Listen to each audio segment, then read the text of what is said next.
All right. First things first. We are going to talk a little bit about loose leash walking foundations that you can be doing inside, away from out in the real world on a walk, to make your walks a lot more pleasant when you actually do go out.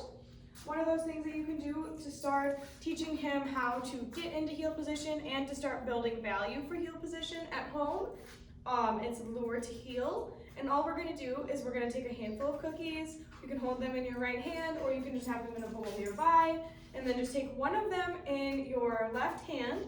You're going to lure the dog back, pull your foot back with your left hand, and be silly. And then the dog will follow. You'll bring them back, and then you will mark and reward when they hit shoulders to your pants seam. So how that goes, Ace, what are you doing? It looks like this. Yes. So as soon as his shoulders, yes, line up with my pants seam, okay, I am going to mark and reward. And then I might reward him a few times in position and then release him so that he knows that it's a position to be in, not just he's following the lure and then he can just go do whatever he wants after he gets the reward. So again, what that looks like is yes, yes, okay.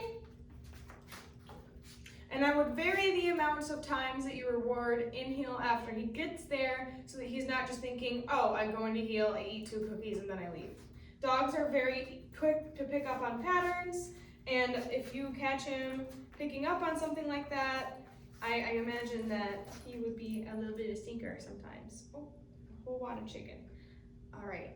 Another thing you can do is anytime that he is pulling towards something and he yields to the pressure, I want you to reward him for that. So for example, yes, just there, how he pulled, the second that he disengaged from whatever it is that he was sniffing towards and came back towards me, even just a little bit, I want to mark and reward. Any little approximation to what we eventually will want, which is turning around and coming back into heel, is what we want to build on for now. Yes! So even then he didn't look at me, but he did look towards me. Yes, and look how easy it was to bring him back into heel position from there.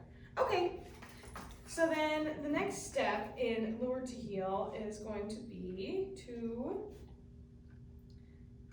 not move your foot. So you're just going to lure him back. Yes. Okay. Just like that.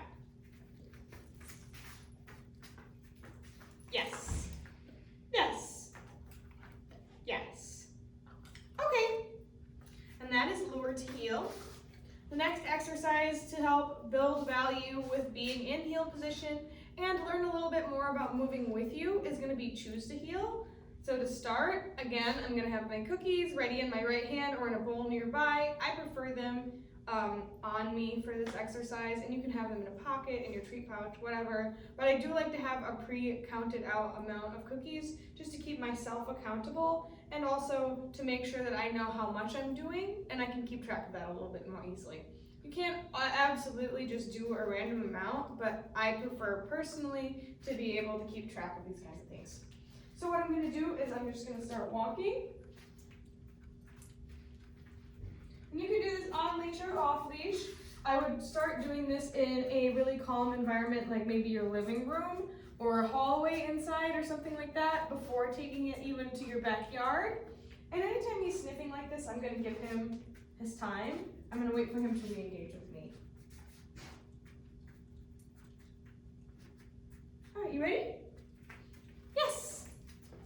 If I were to nag him, he might sniff longer. He might start, yes, showing stress signals. He might do a various amounts of things. He might pay attention to you a lot less. Yes, if you nag him. So I prefer to just wait him out and reward when they do give me their attention. Yes.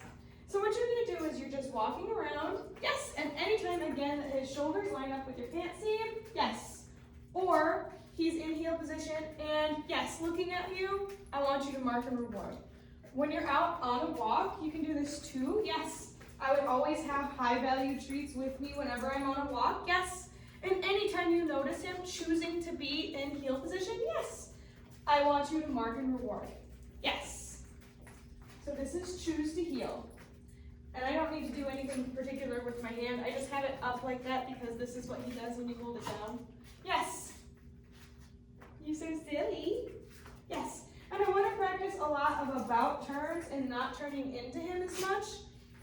Dogs, yes, sometimes are not super keen on spatial pressure, yes, or putting your body in their bubble. Yes, and it's always good, unless you're going to be doing competition obedience, to just do about turns instead. Yes, unless you really start having an issue with your dog circling you. My personal dog likes to play the 101 Dalmatians.